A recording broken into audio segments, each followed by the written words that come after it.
좌우에 계신 분들과 인사하겠습니다. 잘 오셨습니다.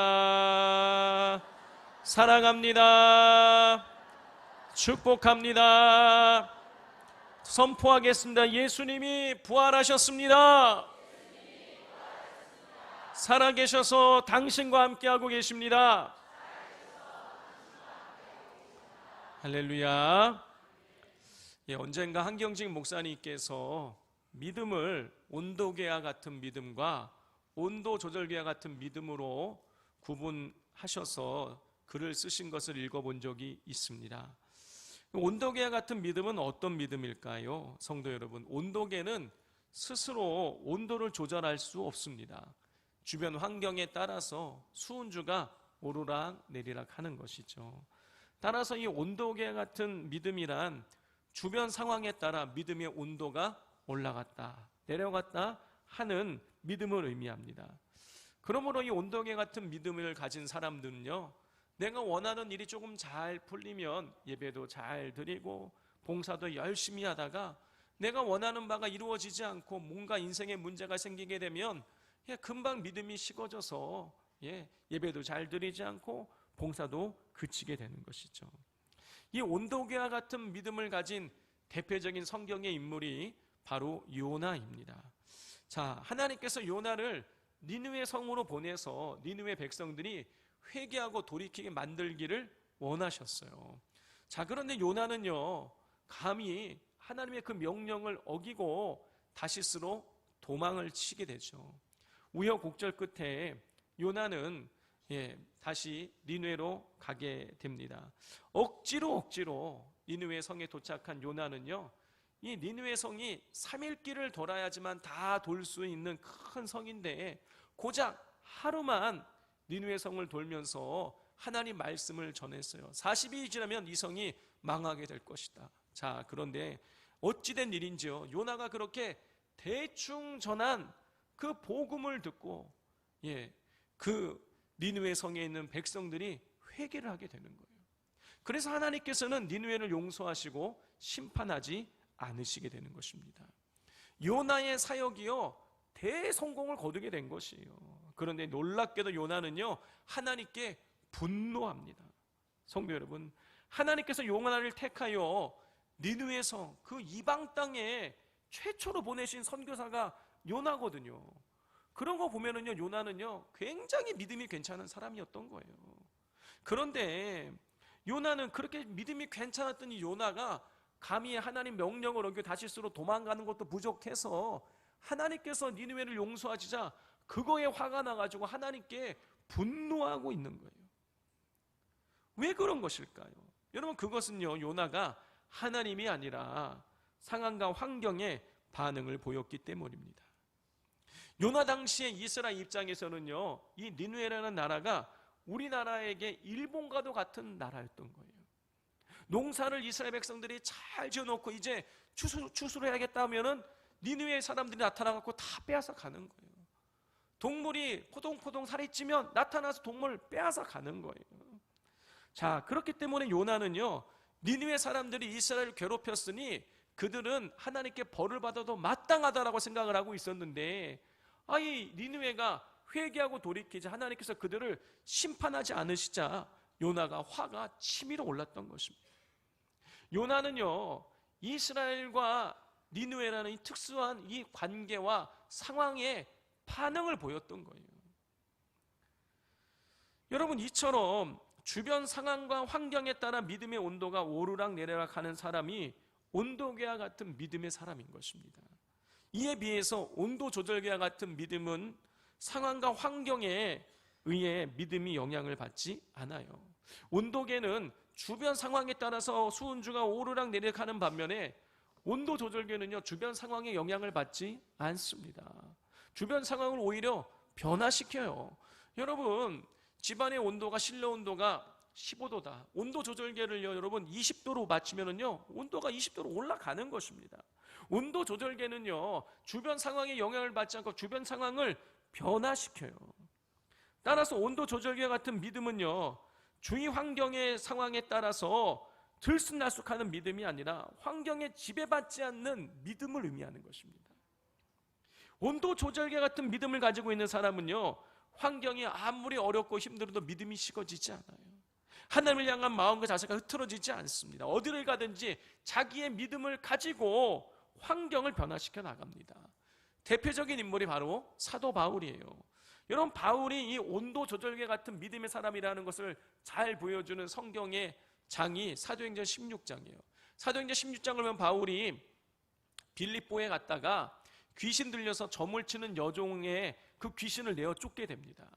자, 그런데 이 여종을 통해서, 귀신 들린 여종을 통해서 점을 쳐서 돈을 벌던 주인이요, 더 이상 점을 못 쳐서 돈을 못 벌게 되니까 바울을요 고소를 하는 거예요. 저 사람이 우리가 받아들일 수 없는 그 미풍양속을 전한다 이러면서 바울을 고소해요. 그래서 어떻게 됩니까? 바울이 옷이 찢기고 매를 맞고 그리고 감옥에 갇히게 되는 거예요. 자, 바울과 실라는요 억울하게 짝이 없는 상황에 처하게 된 거예요. 언제 감옥에서 벗어나게 될지 알 수 없는 이런 상황 속에서 좌절할 수밖에 없는 그런 상황이 된 것입니다. 그러나 바울과 실라는요 그 억울한 상황, 그 감옥이라는 절망적인 환경 때문에 그런 믿음의 온도가 떨어지지 않았어요. 오히려 바울과 실라는요 그 절망적인 상황과 환경 가운데에서 하나님 앞에 찬송하고 기도했습니다. 그러자 기적이 일어났어요. 지진이 일어나더니 옥문이 열리고 바울과 실라에 매어있던 착고가 풀리고 그 간수가 회개하고 간수의 모든 집안 식구들이 다 예수를 믿고 세례를 받게 되었어요. 바울과 실라는 억울한 상황과 감옥이라는 절망적인 환경 때문에 믿음이 떨어지거나 믿음을 버린 것이 아니라 믿음을 통해서 상황과 환경을 변화시켰습니다. 이처럼 온도 조절기와 같은 믿음을 갖고 있는 사람은 상황과 환경에 흔들리지 않고 믿음을 지키고 주변 상황과 환경을 자신의 믿음을 통해서 변화시켜 나갑니다. 우리 성도님들의 믿음은 어떤 믿음이십니까? 온도계와 같은 믿음이십니까? 아니면 온도 조절계와 같은 믿음이십니까? 하나님께서는 상황과 환경에 반응하는 온도계와 같은 믿음이 아니라 우리 모두가 다 어려운 상황과 환경 속에서도 하나님께 반응을 보임으로 세상을 변화시키는 온도 조절계 같은 믿음을 갖기를 원하고 계십니다. 자, 그렇다면 우리가 이 상황과 환경에 지배받지 않고 믿음을 지켜나가기 위해서는 어떻게 해야 될까요? 어떻게 해야 우리는 온도 조절계 같은 믿음을 가질 수 있게 되는 것일까요?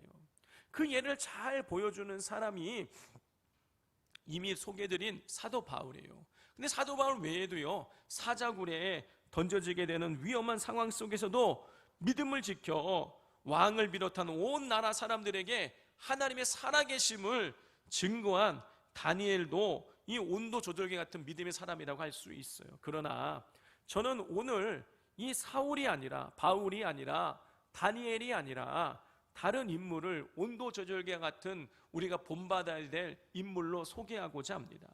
왜냐하면 이 사도 바울과 다니엘의 믿음은요 우리가 너무 차원이 다르기 때문이에요. 두 사람의 믿음은 너무 높고 넓게 느껴지기 때문에 감히 우리가 도전하기 어려운 생각이 듭니다.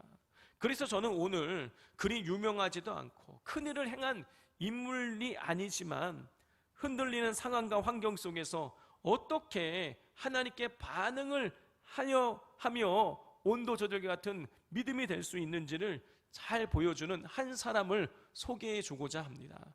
그 사람은 바로 오늘 이 본문에 등장하는 안드레라는 예수님의 제자입니다. 자, 성경에서의 이 안드레의 비중은 사도 바울과 베드로와 요한과 비교해 보면 형편이 없어요. 안드레라는 그 이름 자체도 성경에서 잘 언급하고 있지 않습니다. 자, 그러나 우리는요, 이 안드레는요, 이 우리 같은 평범한 신앙인들이 변화하는 상황과 환경에 영향받지 않고 믿음을 어떻게 지켜나갈 수 있는지를 보여주는 아주 좋은 예를 보여주는 사람입니다. 자, 안드레라는 이름의 뜻은 남자답다 이런 뜻이에요. 자, 안드레는요 갈릴리 호수 베세다 출신으로서 그는 고기를 잡는 어부였습니다. 그의 형제는 베드로였어요. 자, 그는 안드레는 처음에는 세례 요한을 쫓아다녔는데 나중에 예수님이 메시아이심을 알게 되고요, 예수님을 믿게 되고 예수님의 첫 번째 제자가 되었어요. 그리고 베드로를 예수님께 소개해서 예수님을 믿게 만들었죠. 자, 또 오늘 본문을 보면 이 안드레는요, 예수 그리스도의 오병이어의 이 기적의 사건의 현장에 있었어요. 자, 오병이어의 기적을 나타낼 당시에, 나타내시기 전에 예수님께서는요, 빌립을 시험하기 위해서, 야, 지금 배고파하는 사람들이 이렇게 많이 있는데 어디서 떡을 사서 이 사람들에게 먹일 수 있겠느냐라고 이렇게 빌립에게 질문을 하셨어요.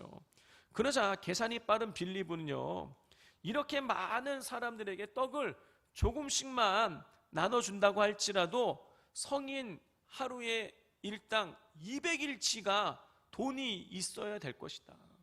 무슨 얘기예요? 불가능하다는 얘기예요. 지금 남자만 5,000명, 여자와 어린아이까지 합치면 2만 명인데 2만 명이 넘는 사람들에게 떡을 사서 준다? 이거는요, 그 당시에는요, 할 수 없는 일인 거예요. 여러분, 그런데요, 빌립은 어떤 사람입니까? 우리 요한복음 읽어보면요, 빌립은요, 가나 혼인잔치의 기적을 본 사람이에요. 예수님께서 물이 포도주가 되게 하는 그 기적의 현장을 본 사람이에요. 예수님께서 수많은 병자와 귀신을 물리치시는 사건도 그는 옆에서 본 사람이에요. 안드레만큼 예수님이 어떤 분이신지를 잘 알고 있었던 사람이 없을 정도였습니다. 그런데 예수님께서 어디서 떡을 사서 이 사람들에게 먹일 수 있겠느냐 물었을 때에 이 빌립은요, 200데나리온의 떡이 있다고 할지라도 부족할 것입니다. 이거는 먹인다는 건 불가능한 일입니다. 이렇게 대답을 하는 거예요. 예수님께서 빌립은 얼마나 능력이 많으신 줄을 알고 있었지만은요, 빌립의 그 대답 속에서는요, 예수님에 대한 믿음을 전혀 찾아볼 수가 없습니다. 오직 빌립은요, 자기의 생각과 판단, 그리고 이 아무것도 구할 수 없는 빈들이라는 상황과 환경에 그는 반응을 보였어요. 그는 온도계와 같은 믿음을 갖고 있었습니다. 저는 성경을 묵상하면서 이 빌립의 모습이 꼭 저의 모습을 보는 것과 같았습니다. 예수님이 어떤 분이신지, 어떤 이적을 행하셨는지를 잘 알고 있지만 정작 내 인생의 작은 문제 앞에서 예수님이 아니라 내 앞에 놓여있는 그 작은 문제로 인하여서 힘들어하고 상황과 환경에 반응을 하고 있는 저의 모습을 빌립을 통해서 볼 수가 있었어요. 마음이 참 괴로웠습니다. 산도교회 성도님께서는 어떠하십니까? 인생의 고난 앞에서, 그리고 내가 넘기 있는 문제 앞에서 우리 어떤 반응을 보이고 계십니까? 아마도 거의 대부분 저처럼 인생의 환난과 위기가 닥쳐올 때는 내 인생에 다가오는 어렵고 힘든 환경에 반응을 보일 것입니다. 그런데 오늘 제가 소개하고자 하는 예수님의 제자 안드레의 믿음은요, 위기 가운데 예수님께 반응을 보입니다. 예수님께서 어디서 떡을 사서 이 사람들을 먹일 수 있겠느냐 라는 이 말씀에 안드레는요, 보리떡 5개와 물고기 2마리를 가지고 있는 소년을 예수님 앞에 데리고 갑니다. 물론 안드레는요, 빌립처럼 보리떡 5개와 물고기 2마리를 가진 소년을 예수님 앞에 데리고 갔을 때에 그러나 그것이 이 많은 사람에게 얼마나 되겠습니까? 라고 이런 의문을 품었어요. 예수님, 지금 보리떡 5개, 물고기 2마리가 있는데 예수님, 이걸로 뭘 할 수 있겠습니까? 자, 이렇게 의문을 품으며 예수님께 소년을 데리고 갔어요. 안드레도 빌립처럼 지극히 인간적인 계산을 했던 것입니다. 물리적으로 볼 때 물고기 2마리와 보리떡 5개로 5,000명이 넘는 사람을 먹인다는 것은요, 불가능한 일이었기 때문이에요. 그러나 여기서 중요한 것은 안드레가 그런 의문 속에서도 예수님께 보리떡 5개 물고기를 가지고 있는 소년을 예수님께 데리고 갔다라는 거예요. 여러분, 이것이 빌립과 안드레의 차이인 것입니다. 놀라운 것은요, 예수님께서 안드레가 그 연결해준 오병이어로 5,000명이 넘는 사람을 배불리 먹이시고 12광주리나 남게 거두셨다라는 거예요. 여러분, 이렇게 보았을 때에 안드레는요, 5,000명이 넘는 사람을 먹일 수 있는 식당도 돈도 없는 상황에 반응을 보이지 않고, 비록 의구심 속에서이지만 예수님께 반응을 보인 온도 조절계 같은 믿음의 사람임을 우리가 알 수가 있습니다. 성도 여러분, 이성적으로 생각해 보면 빌립의 생각이 합리적인 거예요. 그러나 믿음의 관점에서 보면 안드레의 모습이 우리가 따라가야 할 길인 것입니다. 우리는 온도계가 아니라 온도 조절계와 같은 믿음의 사람이 되어야 합니다. 수많은 핍박으로 인해서 주위가 꽁꽁 얼어붙은 혹한의 환경 속에서 믿음의 온도를 올려 복음을 증거하다가 순교하였던 바울과 같은 믿음의 사람이 되어야 합니다. 사자굴이라는 혹독한 환경에 던져질 줄 알면서도 하나님께 반응을 보이며 믿음의 온도를 높였던 다니엘의 믿음까지 우리가 나아가야 돼요. 그러나 바울과 다니엘의 믿음은 작은 인생의 풍파에도 쉽게 믿음이 흔들리는 우리가 쫓아가기에는요 너무나 버거워 보입니다. 바울과 다니엘의 믿음은 우리가 지향해야 될 믿음임에는 틀림이 없지만 하루아침에 바울과 다니엘의 믿음에 다다를 수가 없어요. 차근차근히 우리의 믿음을 성장시켜 나가야 됩니다. 이런 면에서 볼 때 안드레는 온도계와 같은 믿음에서 바울과 다니엘과 같은 온도 조절계와 같은 믿음으로 나아가기 원하는 사람들이 한 단계 앞으로 나아가기 위한 좋은 믿음의 예를 보여줍니다. 성도 여러분, 오늘 본문의 이 안드레의 믿음은요 온전하지 못했습니다. 그렇게 확고한 믿음을 가지고 예수님께 나아간 것이 아니었어요. 안드레는 그가 처한 환경을 바라보았기에 오병이어를 가지고 있는 소년을 데리고 예수님께 나아갈 때에 의구심을 품었어요. 이것이 안드레의 믿음의 수준이었습니다. 그렇지만 중요한 것은 안드레가 의구심 속에서도 예수님께 반응을 보이면서 나아갔을 때에 오병이어로 남자 장정만 5,000명이 넘는 사람이 먹고도 12광주리가 남는 기적의 출발점이 될 수 있었다라는 것입니다.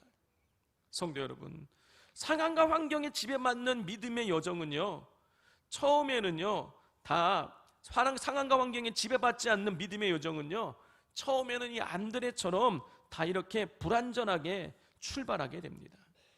하나님께 반응을 보이며 믿음대로 살아가려고 하면 처음에는 내가 이렇게 살아도 되나 하는 이런 의구심이 들고 불안하기도 합니다. 그러나 그런 상황 가운데에서도 하나님께 반응을 보이며 믿음의 첫 발을 내디뎌서 믿음의 여정을 출발하게 되면 그때부터 하나님의 인도하심과 돌보심을 맛볼 수가 있게 됩니다. 처음에 의구심 속에서 시작된 안드레의 믿음은요 오병이어의 기적을 경험하고 난 이후에 지속적으로 차츰차츰 견고해지기 시작했어요. 유대의 역사가 유세비우스가 쓴 히스토리라는 책 이 3권을 보면은요 이 안드레에 관한 소식을 전하고 있습니다. 이 안드레가 소아시아, 에베소와 수구디아라는 곳에 가서 복음을 전한 것을 볼 수가 있어요. 그리고 난 이후에는 이 유럽에 위치한 아가야에서도 복음을 전했는데 그는 이 안드레는요 아가야에서 복음을 전하다가 X자형 십자가에 달려서 그는 순교하게 됩니다. 예수님께 오병이어를 가진 소년을 데리고 가면서 그러나 그것이 이 많은 사람에게 얼마나 되겠사옵나이까 하면서 의구심으로 나아갔던 안드레가 소아시아와 유럽에서 복음을 전하다가 순교를 한 거예요. 이런 안드레의 모습은요 우리에게 소망을 줍니다. 비록 우리의 믿음이 현재 보잘것없고 작은 인생의 풍랑에도 쉽게 믿음이 흔들리고 믿음을 잃어버리지만 그러함에도 불구하고 우리가 의구심 속에서라도 하나님께 반응을 보이며 나아가게 된다면 하나님께서는 우리를 통해서 우리 주변의 상황과 환경을 변화시키시고 우리의 믿음을 조금씩 견고하게 만들어 주실 것입니다. 여기 안드레처럼 보잘것없는 믿음에서 출발하여 지금은 세상이 감당할 수 없는 믿음의 사람이 된 한 사람이 있습니다. 그 사람의 이름은 바로 김혜영 씨예요. 자, 김혜영 씨는요 키가 134cm밖에 되지 않는 분이십니다. 왜냐하면 척추 장애가 있기 때문이에요. 우리가 흔히 말하는 등이 굽은 꼽추였습니다. 이 김혜영 씨가 그렇게 된 연유가 있어요. 태어날 때는 정상으로 태어났습니다. 그런데 그의 아버지가 아들을 원하는데 딸이 태어나니까 그거에 대해서 너무너무 기분 나빠했다라는 거예요. 그러다가 이 김혜영 씨가 한 3개월쯤 되었을 때 너무 화가 나가지고 이 아이를 벽에다가 집어 던지게 됐는데 그때 척추가 다쳐서 척추 장애인이 됐던 거예요. 아버지는요, 그 아이가 그렇게 척추 장애가 된 걸 보고 자살을 했습니다. 또 정신질환을 앓고 있었던 어머니는 이 어린 김혜영 씨에게 폭력을 행사하면서 너는 쓸데없이 태어났어. 너 때문에 집안이 망했다고 하면서 온갖 비난의 화살을 쏘아댔다고 합니다. 김혜영 씨는요, 태어나면서부터 부모에게 버림을 당한 거예요. 김혜영 씨를 제대로 건사하지 못하던 어머니는 김혜영 씨가 초등학교를 갓 졸업하던 해에, 그러니까 우리나라로 나이로 따져보면 14살 되었을 때에 김혜영 씨를 식모살이를 보냈다고 합니다. 14살 그 어린 나이에 척추장애까지 갖고 있는 이 어린 아이가 식모살이를 하게 되니 얼마나 힘이 들었겠어요. 자, 이런 정도 되면 여러분, 내가 왜 이런 집안에서 태어났나 하면서 자기의 이 상황과 환경을 원망해야 될 것입니다. 12번도 더 좌절해도 모자랄 환경이었어요. 그런데 김혜영 씨는요, 자신의 환경으로 인해서 좌절하지 않았습니다. 왜냐? 그가 그렇게 힘들게 식모살이하는 과정 중에 예수님을 만났기 때문이에요. 김혜영 씨는요, 예수님을 만나고 난 이후에 더 이상 상황과 환경의 반응을 보이지 않고 예수님께 반응을 보이기 시작했습니다. 그리고 스스로 결심을 한 거예요. 나는 죽을 만큼 하루하루를 열심을 다해 노력하며 살겠다. 나는 다른 사람을 절대 원망하지 않겠다. 무슨 뜻입니까? 환경을 탓하지 않겠다라는 거예요. 김혜영 씨는 자신이 처한 좌절할 수밖에 없는 환경에 반응을 보이지 않고 하나님께만 반응을 보이기로 결단한 것입니다. 그렇게 믿음을 가지고 환경을 탓하지 않으며 하루하루 최선을 다해 열심히 생활하던 김혜영 씨는 직업기술학교에 입학하여서 편물 기술을 배우게 되었어요. 자, 김혜영 씨의 간증에 의하면요, 그렇게 편물 기술을 배울 때요, 정말 죽을 만큼 열심을 다해 배웠다고 합니다. 자, 그렇게 참고 인내하며 열심히 훈련한 결과 1984년도 전국 장애인 기능 경기 대회에서 1등이 되었고요. 그 이후에 비장애인도 참여하는 이 전국 기능 대회에서도 1등을 하게 되었다는 거예요. 1985년도에는요, 세계 기능 경기 대회에 나가서 당당히 또 1등을 차지했다고 합니다. 모든 상황과 환경을 뚫고 승승장구하게 된 거예요. 그러면 조금 사람이 우쭐하고 자기가 만들어진 이 상황 속에 안주하게 될 텐데, 김혜영 씨는요, 그 상황과 환경의 반응을 보이지 않고 나를 필요로 하는 곳으로 가서 내가 일해야겠다라고 결심을 했다고 합니다. 그런데 그때 아프리카 보츠와나의 선교사님으로부터 자기가 있는 곳에 와서 편물 기술을 가르칠 사람을 구하고 있다는 소식을 듣고 아프리카 보츠와나로 떠나게 되었다는 거예요. 한국에 있으면 세계대회에서 1등하고 전국대회에서 1등했으니 좋은 직장에 가서 일도 하고 돈도 벌 수 있었을 텐데요, 그거 다 버리고 아프리카 보츠와나 간 거예요.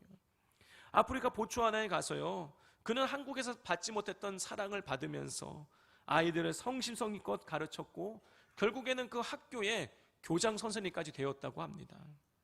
모든 것이 그녀가 생각했던 것 이상으로 잘 됐어요. 이 정도 되면 또 이 현실에 안주할 수 있지 않겠습니까? 그런데 김혜영 씨는요, 상황과 환경에 반응을 보이지 않았어요. 그건 하나님께 반응을 보였습니다. 그는요, 모든 것이 이렇게 술술 잘 풀리던 어느 날 자신이 그렇게 간절히 하나님을 찾던 그 마음이, 신앙이 식어진 것을 발견하게 된 거예요. 그래서 내가 더 이상 여기 있으면 안 되겠다, 내 영이 죽겠다라는 생각이 들어서 그 안정된 곳을 떠나서 아무도 없는 미국으로 무작정 미국으로 떠나갔다고 합니다. 미국에 갔을 때에 그는 돈이 없었어요. 14년간 아프리카에서 모보소 일했기 때문에 돈이 없었습니다. 어디 하나 기댈 곳이 없었어요. 상황과 환경적으로 보자면 위축되고 불안하고 두려움에 빠질 수밖에 없는 그런 시기였던 것이죠. 그런데 그는요, 상황과 환경의 반응을 보이지 않고 하나님께 반응을 보였어요. 하나님께서 나에게 필요한 사람을 꼭 보여주실 것이다, 보내주실 것이다, 나를 도와주실 것이다, 이런 믿음을 갖고 있었다고 합니다. 그러자 하나님께서요, 김혜영 씨를 돕는 도움의 손길들을 보내주기 시작하셨어요.